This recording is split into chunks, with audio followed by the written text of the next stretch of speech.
ሰላም ጤና ይስጥልን። እንዴት ናችሁ? የተከበራችሁ የፖድካስቱ ቤተሰቦች በያላችሁበት ሰላም እንድትሆኑ ምኞቴ ነው። የእንግሊዝ ፕሪሚየር ሊግ ትናንትና ተከናውኗል። ያው በሊጉ በጣም ወሳኝ የሚባለው ሰዓት ላይ ቡድኖች አሁን ወደኋላ ማለት ጀምረዋል። በመሪዎቹ መካከል ያለው የነጥብ ልዩነት ከየጨዋታ እየሰፋ መጥቷል። ማንቸስተር ሲቲ ለሶስተኛ ተከታታይ ጨዋታ ነጥብ ጥሏል። ትናንትና ከአርሰናል ጋር ያለውን የነጥብ ልዩነት ይበልጥ እያሰፋው ነው የሚገኘው። ይሄ ደግሞ በዋንጫ ፉክክሩ ውስጥ ማንቸስተር ሲቲ ቶሎ ከፉክክሩ እንዲወጣ የሚያደርገው አይነት ወቅት ላይ ነው የሚገኘው። ትናንት ሲቲ በሙሉ 90 ደቂቃ የጨዋታ ክፍለ ጊዜ ከብራይተን ጋር 1-1 በሆነ ውጤት ተለያይቷል። ይህንን ተከትሎ በአርሰናልና በሲቲ መካከል አሁን ያለው የነጥብ ልዩነት ከፍ ብሏል። ይሄ ማለት ሲቲ 43 ነጥቦችን ይዞ አርሰናል 48 ነጥቦችን ይዟል። በመካከላቸው የ5 ነጥብ ልዩነት ተፈጥሯል፣ አርሰናል እስከሚጫወት ድረስ ማለት ነው። አርሰናል ከሊቨርፑል ጋር ዛሬ ጨዋታ አለው። ይህንን ጨዋታ የሚያሸንፍ ከሆነ በሲቲ እና በአርሰናል መካከል የ8 ነጥብ ልዩነት ይኖራል ማለት ነው። ሌላው ሁለተኛው ተከታይ ቡድን አስቶን ቪላ ነው። አስቶን ቪላም ትናንትና ነጥብ ጥሏል። በሊጉ አስቶን ቪላ ያው በአርሰናል ከተሸነፈ በኋላ ወደ አሸናፊነት መጥቶ ነበረ። ነገር ግን ትናንትና ወሳኝ የሚባል 2 ነጥብ ጥሏል። 43 ነጥቦችን ይዞ ተቀምጧል። ይህ ማለት ከአርሰናል ጋር ያለው የነጥብ ልዩነት አሁንም አስቶን ቪላ ወደ 5 ሰፍቷል፣ አርሰናል እስከሚጫወት ድረስ ማለት ነው። አርሰናል ከሊቨርፑል ጋር በሚያደርገው ጨዋታ በሚያስመዘግበው ውጤት አርሰናል ድል የሚያደርግ ከሆነ በአስቶን ቪላ እና በአርሰናል መካከል የሚኖረው የነጥብ ልዩነት ወደ 8 ይሰፋል ማለት ነው። ስለዚህ አሁን በሊጉ አናት ላይ የሚገኘው ልዩነትና ወጥነት በግልጽ እየታየ ነው የሚገኘው። ይህን ዝርዝር አድርገን ለመመልከት እንሞክራለን። በተለይ የማንቸስተር ሲቲ ማፈግፈግ በፕሪሚየር ሊጉ ውስጥ አሰልጣኝ ፔፕ ጋርዲዮላ ከ3 ሳምንት በፊት የተናገረው ነገር ነበረ ስለ ፕሪሚየር ሊግ። እኔ ትልቅ ኤክስፒሪየንስ ያለኝ ሰው ነኝ፣ ሊጉን እንዴት ማሸነፍ ይቻላል ለሚለው ምላሽ አለኝ የሚል አስተያየት ሰጥቶ ነበረ። አሁን ላይ ባለው የቡድን ግስጋሴ ወይም ደግሞ አሁን ላይ ባለው ወቅታዊ ፐርፎርመንስ ሳይሆን በወጥነት በሚመዘገቡት ውጤቶች ሊጉን ማሸነፍ ይቻላል የሚል አስተያየት ሰጥቶ ነበረ ፔፕ ጋርዲዮላ። ያው የወጥነት ጥያቄ ግን እሱን እየፈተነው እንዳለ በቅርብ ጊዜ እየተመለከትነው እንገኛለን። ይሄን ወደ ኋላ ላይ ዘርዘር አድርገን ለመመልከት እንሞክራለን። በፕሪሚየር ሊጉ አሁን ላይ ያለው የቡድኖች ፉክክር እንደምትመለከቱት በጣም ከባድ ሆኗል። ቡድኖች የሚቀርቡበት መንገድ በተለይ በዋንጫ ፉክክር ውስጥ ይቆያሉ ተብሎ የሚታሰቡ ቡድኖችን የሚገጥሙበት መንገድ በሜዳ ላይ እንቅስቃሴ መፍትሄ ለመስጠት እንዲቸገሩ እያደረጋቸው የሚገኘው። ትናንት አሁን ከብራይተንና ከማንቸስተር ሲቲ ጨዋታ መመልከት እንደሚቻለው ማንቸስተር ሲቲ በመጨረሻው የሜዳ ክፍል ውስጥ ገብቶ የሚያደርጋቸው እንቅስቃሴዎች ይበልጥ ጥራት የሚፈልጉ እንቅስቃሴዎች ነበሩ። ምክንያቱም የተጋጣሚው የብራይተን የመከላከል አደረጃጀትና እንዳይጫወቱ የሚከለክልባቸው የቦታ ስፔስ አጠቃቀሙ ማንቸስተር ሲቲን የተሻለ ከሚሄድበት መንገድ ሊያጠቃ ከመጣበት መንገድ በላይ እንዲመጣ አስገድዶት ነበር። የተከላካይ መስመር ተጫዋቾች ስፔስን ይከለክሉታል። የተከላካይ መስመር ተጫዋቾች ኳስ ይከለክሉታል። የተከላካይ መስመር ተጫዋቾች ኢቭን ስፔስ እና ኳስ እንኳ በሚያገኙበት ሰዓት እነኚህን ራሱ እንዳይጠቀሙ የሚያደርጉበት መንገድ አስደናቂ ነበር። ማቴስ ኑኔስ እና ናታን አኬ ወደ መሃል እየገቡ ለምሳሌ የበርናንዶ ሲልቫን እና የፊል ፎደንን ሩጫዎች አግዙ ነበር። ዌንደርስና ኒኮ ጎንዛሌዝ በአማካኝ ወደ አጥቂ የሚደረገውን ሽግግርም ሞኒተር የማድረግ ኃላፊነት ስለነበረባቸው የዶኩን ሩጫ ከኋላ ይጠብቁ ነበር። ይህን ሁሉ እያደረጉ ግን ብራይተኖች ያስገድዷቸው የነበረው ነገር ምንድን ነው? ወደ ተጋጣሚ ሜዳ ገብቶ ሲቲ አደገኛ እንዳይሆን ይገድቧቸው ነበር። ለምሳሌ የኤርሊንግ ሃላንድን ፈልጎ የማግኘት ትዕግስት ያስጨርሷቸዋል። ሃላንድ በሁለትና በሶስት ተጫዋቾች መካከል ቆሞ የተሻለ የሚባለውን ሙቭመንት እንዳይፈጠር ይቆልፉት ነበር። የሚያገኛቸው ኳሶች በተጋጣሚ እንቅስቃሴ ላይ ጫና እንዳያሳድሩ ሁሉንም ነገር ከልክለውታል። ስፔስ ይከለክሉታል። ሙቭመንቱ የተሳካ ሙቭመንት እንዳይሆን እዛው ቆመው ማንቱማን ማርኪንጋቸው በጣም ጥሩ ነበረ። ቀጣይ እንቅስቃሴ ላይ ለምሳሌ ቀጣይ እንቅስቃሴ አሁን የኤርሊንግ ሃላንድ በጣም ወሳኙ የሚባለው የእሱ የማጥቂያ መንገድ ነው። the next move በሚለው ሐሳቡ ፔፕ ጋርዲዮላ የኤርሊንግ ሃላንድን የማጥቃት እንቅስቃሴ የሚያሳድግበት መንገድ ነው። the next move-ን ራሱ ከልክለውታል። በጣም መሰረታዊ የሚባለውን የጨዋታ አካሄዱን ቆልፈውበት ተመልክተን ነበርና ትናንት ብራይተን በጣም የተሻለ የመከላከል ዴብዝ ሰጥቶ ነበረ። በፋይናል ሰርድ ፔኔትሬሽን ከተመለከትን እንደገና የመጨረሻ የሜዳ ክፍል የኳስ ንክኪ ካየነው አብዛኞቹ የመጨረሻ የሜዳ ክፍል የኳስ ንክኪዎቹና የፋይናል ሰርድ ፔኔትሬሽኖቹ በራሱ ከፍተኛ የሆነ እድገት የሚፈልጉ ነበሩ። ምክንያቱም ቁልፍልፍ ያለ የቡድን ስትራክቸር ሰጥቶት ስለነበረ ማለት ነው። ከጨዋታውን በኋላ ፔፕ ጋርዲዮላ የሰጠው ሐሳብ ይህንን በደንብ የሚያሳይ ነው። ወደ መጨረሻው የሜዳ ክፍል የምንፈልገውን ነገር ገብተን እንዳናደርግ አድርገውናል የሚል አስተያየት ሰጥቷል ጋርዲዮላ። ያው በማንቸስተር ሲቲ በኩል አንዱ ትልቁ የሚባለው አቅም ምንድን ነው? ተጋጣሚን አስገድዶ ማስከፈት ነው። ተጋጣሚን አስገድዶ ማስከፈት። ተጋጣሚን አስገድዶ ለማስከፈት ግን የነበረው ትዕግስት ያን ያክል ያደገ አልነበረም።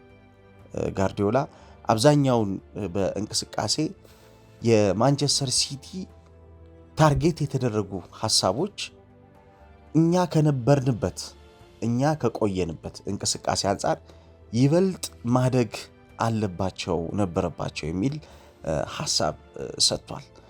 ከዛ ውጭ የተጫዋቾች ጉዳት አሁን ትናንትና በጣም በከፍተኛ ሁኔታ ጎድቶታል ፔፕ ጋርዲዮላ። ይህን ከጨዋታም በፊትም ከጨዋታ በኋላም አንስቶታል። አሁን ውጤት እየራቀ ነው እንግዲህ በሲቲ እንደምትመለከቱት።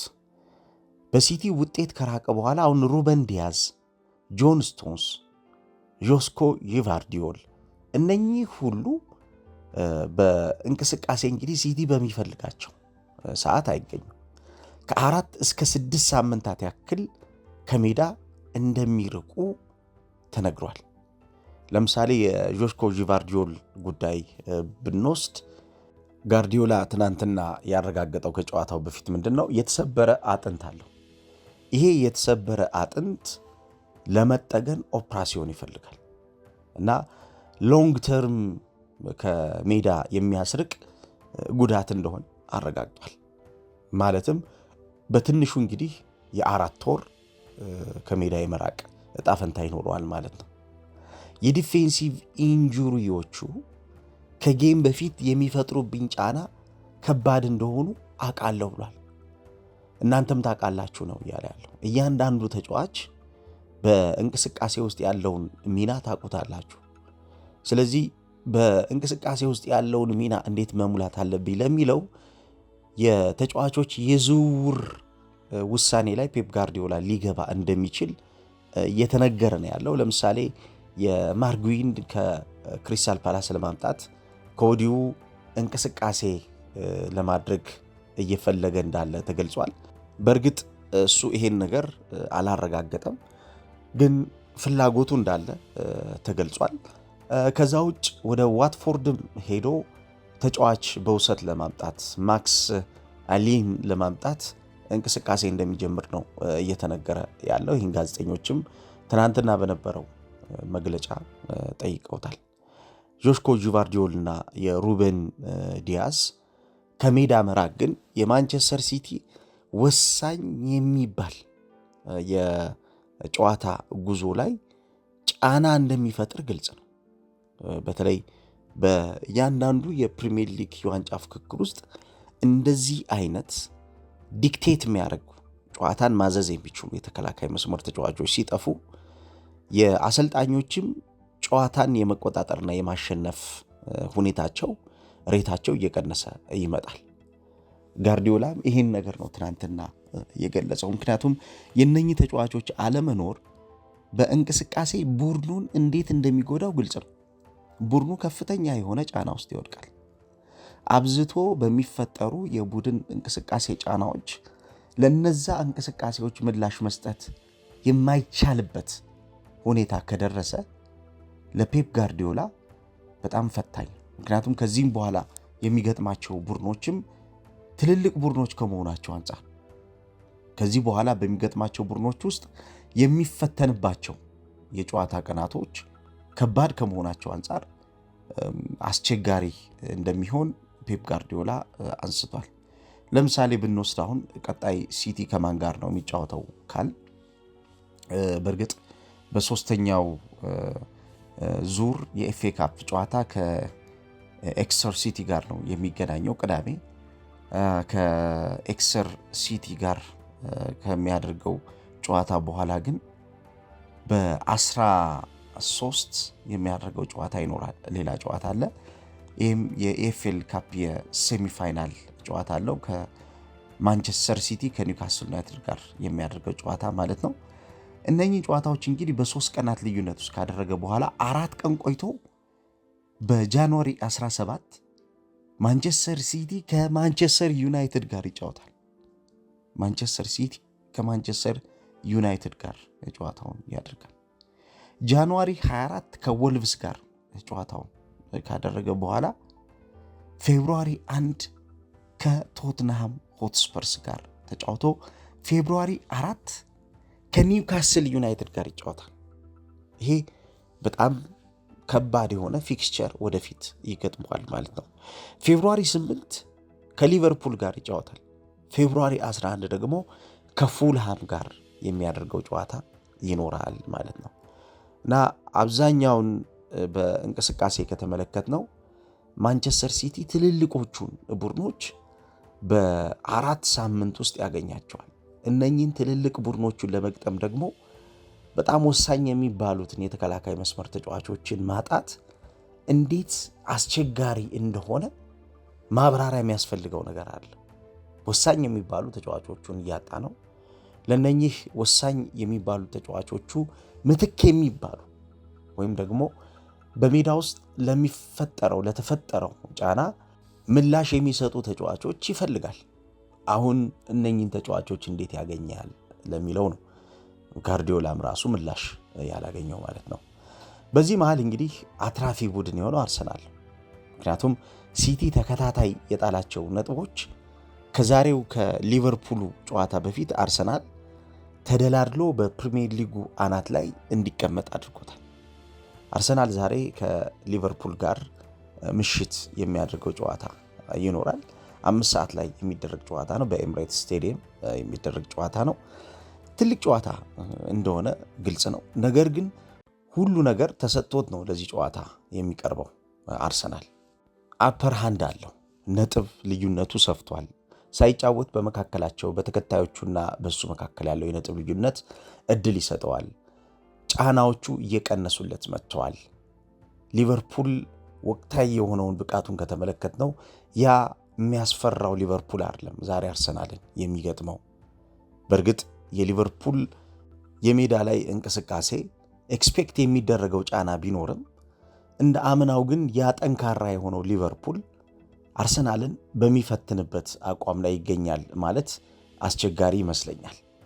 በአርሰናልም በኩል ወሳኝ የሚባሉ ተጫዋቾች አሁን ከጉዳት መጥተውለታል። በተለይ ደግሞ ሁለቱ የመሃል ተከላካዮች መምጣታቸው አሁን ላለፉት 3 ጨዋታዎች በተከታታይ በየጨዋታዎቹ እያሳዩት ያለውን ፐርፎርማንስ ከተመለከትን ጨዋታን ተቆጣጥረውና ጨዋታን ተሸክመው መውጣት የሚችሉበትን ኳሊቲ ለቡድናቸው እየሰጡ ነው። ስለዚህ የምሽቱ ጨዋታ አርሰናል በትልቁ የሚጠበቅበት በፍጥነት እጅ የሚሰጥበት ጨዋታ እንደማይሆን ኤክስፔክት የሚደረግ ነው። ስለዚህ ሲቲና አስቶን ቪላ ነጥብ መጣላቸው ለአርሰናል የተሻለ አፕራንድ የሰጠው ነው ማለት እንችላለን። ያው ፔፕ ጋርዲዮላ ከጨዋታዎች በኋላ በሚሰጣቸው ሀሳቦች በተለይ በቡድኑ አጠቃላይ ቅርጽ ላይ ነው ትኩረት የሚያደርገውና ቡድኑ በሚያጠቃበት መንገድ በጣም ደስተኛ እንደሆነ ገልጿል። የምንከላከልበት መንገድም ጥሩ ነው የሚል ሀሳብ አስቀምጧል። ያላስደሰተው ነገር ነጥብ መጣላቸው ነው። ነጥብ መጣላቸው አላስደሰተውም። ምክንያቱም ይህን ነጥብ ማግኘት ነበረብን ነው አሰልጣኝ ፔፕ ጋርዲዮላ በግልጽ ጋርዲዮላ እንደሚለው በፕሪሚየር ሊጉ የፉክክር አናት ላይ ይበልጥ ለመቆየት መደረግ ያለበት ነገር እንደዚህ አይነት ጨዋታዎች ላይ ነጥቦችን ማግኘት ነው፣ መሰብሰብ ነው። ያ እንዳላስደሰተው ገልጿል። የብራይተን የዘንድሮ የውድድር ዓመት ብቻ ሳይሆን ላለፉት 24 ወራት የሃርዝለር አሁን ትልቁ ኳሊቲ የሆነው ምንድን ነው? ማንቸስተር ሲቲን የሚቋቋምበት መንገድ ከፕሪሚየር ሊግ ቡድኖች ውስጥ አንዱ ለሲቲ አስቸጋሪ ቡድን እንዲሆን አድርጎታል። ይሄ አራተኛ ግንኙነታቸው ነው ለወጣቱ አሰልጣኝ። የወጣቱ አሰልጣኝ የሲቲን ተቃራኒ ሆኖ የሚገጥምበት መንገድ ለፔፕ ጋርዲዮላ በጣም አስቸጋሪ ነው። አሁን አራተኛ ጨዋታ ላይ ገጥሞት አራቱንም ጨዋታዎች ማሸነፍ አልቻለም እና እነኚህ የአራቱ ጨዋታዎችን ጫና ማንቸስተር ሲቲን ፊል ያደረገበት ሚስጥሩ ምንድን ነው ብለው ጋዜጠኞቹ ትናንትና ጠይቀውት ነበርና ምንም ሚስጥር የለውም ብሏቸዋል። ያው እንደ ቡድን በጋራ መጫወታችን፣ መከላከላችን፣ እንደ ቡድን በጋራ ማጥቃታችን ነው በጣም ወሳኙ ነገር እንጂ የተለየ ነገር የለውም ብሏል። በእርግጥ በቡድን በጋራ እንቅስቃሴ እና በቡድን በጋራ ማጥቃትና መከላከል እሳቤ ውስጥ ማንቸስተር ሲቲ የሚፈልጋቸውን እነዚህን ትዕግስተኛ ሆኖ ማግኘት ያለባቸውን ቦታዎች ትናንትና በሚገባ እየከለከሏቸው ነበር። በተለይ በኤርሊንግ ሃላንድ እና በእሱን ተከትለው በሚመጡ እንቅስቃሴዎች ውስጥ ያሉትን ወሳኝ ስፖቶችን ይቆልፉ ነበር። ያው የማንቸስተር ሲቲ ትልቁ ኳሊቲ የሚባለው ሃላንድን ፈልገው ለማግኘት የሚደረጉ ሽግግሮች ናቸው። እነዚህ ሽግግሮች ተጋጣሚን የሚያስጨንቁና ተጋጣሚን ጫና ውስጥ የሚከቱ ናቸው። የተጋጣሚ እንቅስቃሴ እንደተመለከታችሁት በቅርቡ 3 ጨዋታዎች በሲቲ የጨዋታ ቅርጽ ላይ ጫና እየፈጠረ ይገኛል። አሁን ለአሰልጣኝ ፔፕ ጋርዲዮላ በቀጣዮቹ ጨዋታዎች አስቸጋሪ የሆነው ነገር ምንድን ነው? ወሳኝ የሚባሉ የተከላካይ መስመር ተጫዋቾች ከሌሉ፣ እነኝን ወሳኝ የሚባሉ የተከላካይ መስመር ተጫዋቾችን ለመተካት የሚደረገውን ጥረት ኳሊቲ አድ ማድረግ ካልተቻለ አሁን ከተፈጠረው እየተፈጠረበት ከሚገኘው ጫና አንጻር በሜዳ ለሚያጋጥሙት ጫናዎች ምን አይነት መፍትሄ ሊሰጥ ነው፣ በምን አይነት ኳሊቲ የሚለው የሚነሳ ነው። አሁን ሲቲ በየጨዋታዎቹ ከ4 በላይ የአካዳሚ ልጆችን ይዞ እየጀመረ ነው ጨዋታዎችን። በወሳኝ የውድድር ሰዓት 4 እና 5 ተጫዋቾችን ከአካዳሚ ይዞ መጀመር መፍትሄ አልባ የሆኑ የጨዋታ ቀናቶችን እንዲያሳልፍ ያደርገዋል። ምክንያቱም አማራጭ በጣም ወሳኝ ነገር ስለሆነ ማለት ነው።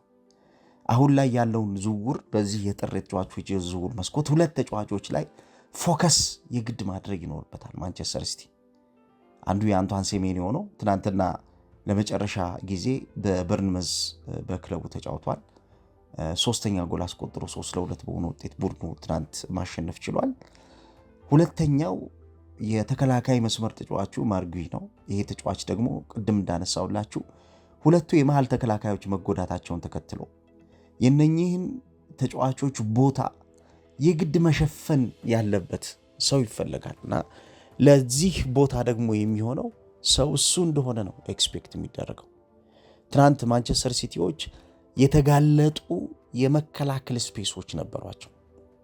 እነኚህ የተጋለጡ የመከላከል ስፔሶች በተለይም ደግሞ ብራይተኖች በጋራ ለማጥቃት በሚመጡበት ሰዓት፣ ብራይተኖች ኳሊቲ ጨምረው ለማጥቃት በሚመጡበት ሰዓት ይህንን ኳሊቲ ለመቋቋም የሚያስችል የተጫዋች አቋቋምና የተጫዋች የአከላከል አደረጃጀት ውስንነት ነበረበት ሲቲ። ስለዚህ የግድ አድ ማድረግ ያለባቸው የኳሊቲ ልዩነት አለ ማለት ነው።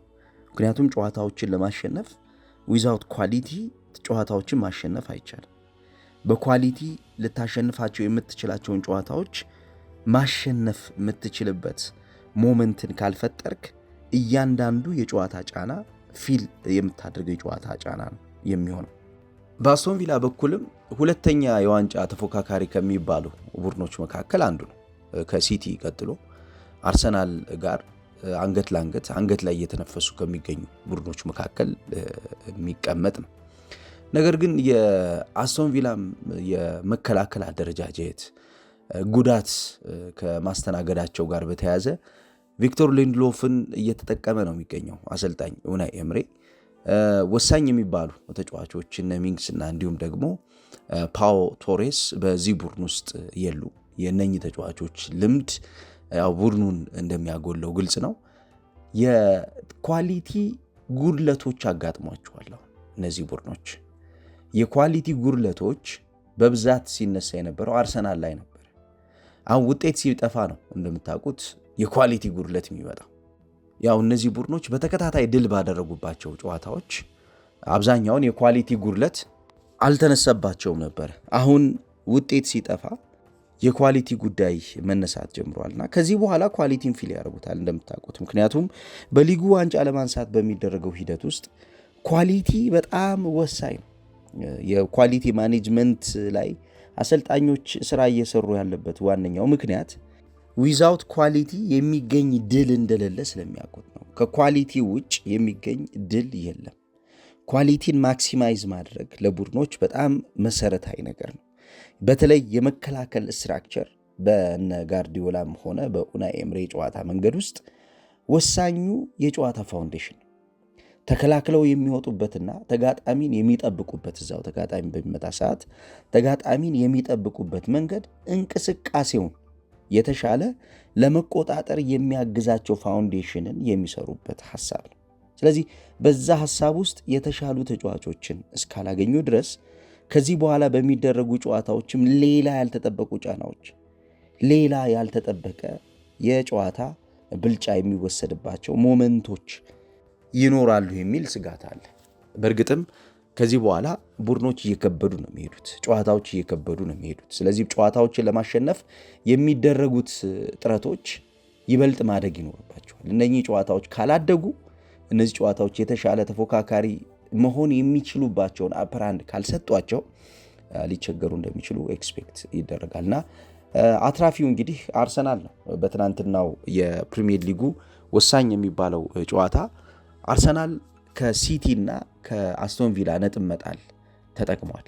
ሁለት ነጥቦችን ጥሏል። ሁለቱም ዛሬ አርሰናል ከሊቨርፑል ጋር የሚያደርገው ጨዋታ ይጠበቃል።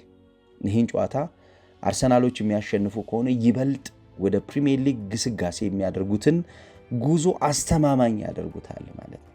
ምክንያቱም በየጨዋታዎቹ ትልልቅ ቡድኖችን የማሸነፍ ችግር አለበት የሚል ተደጋጋሚ ትችቶች ሲሰነዘሩበት ነበረ። አሁን ለትልቅ ቡድኖች የሚሰጠውን ምላሽ በደንብ ማሳየት ይኖርበታል። ሊቨርፑል በዘንድሮ የውድድር ዓመት አሁን ወቅታዊ የሆነው ስትራክቸሩ እየተስተካከለ ነው። ከመጀመሪያዎቹ 5 ሳምንታት በኋላ የነበረው ሊቨርፑል አይመስልም። ለተጋጣሚ ጥሩ የሆነ የጨዋታ የመከላከል አደረጃጀት፣ የማጥቃት እንቅስቃሴን በተመለከተም በጥራት የሚጫወት ቡድን እየሆነ እያየነው ነው እና የዛሬውን ጨዋታ እንግዲህ አርሰናል እንዲጠበቅ የሚያደርግበትም ዋነኛው ምክንያት ያ ነው። እንዴት አያችሁት እናንተ? እስኪ የሁለቱ ቡድኖች የዋንጫ ፉክክር ላይ መሸሽ የሚፈጥረውን ጫና እስኪ ተወያዩበት፣ ሀሳብ ስጡበት። ጥሩ ቀን ይውላችሁ።